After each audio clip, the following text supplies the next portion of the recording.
нэгдсэн тээврийн хэрэгсэл механизмын засвар үйлчилгээ мэргэжлийн төгсөгч нь автомашины данг агрегатуудын төрөл бүрийн эвдрэл гэмтлийг оншилж тухайн гэмтэлтэн тохирсон засвар үйлчилгээг зохион байгуулж явуулах ба автомашины ажиллах хугацааг уртасгах техник үйлчилгээг стандарт нормативын дагуу хийж гүйцэтгэнэ. Дээрх мэргэжлэр төгсөгч нь автомашины засварчны 3-аас 4-р зэрэгтэй төгсөх бөгөөд автомашины засварын чиглэлээр үйл ажиллагаа явуулдаг байгууллагуудад ажиллах боломжтой.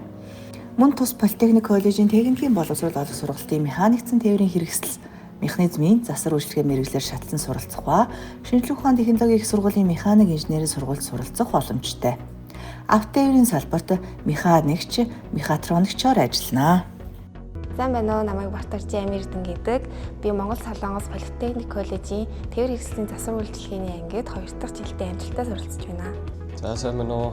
Наа Батулгын төвшин жаргал хийдэг. За миний энэ сургуулийг сонгох болсон шалтгаан нь гэвэл 2 дахь удаага магадлан итгэмжлэгдсэн хөтөлбөртэй автомашины чадамжийн төвтэй болохоор энэ сургуулийг сонгож суралцж байна.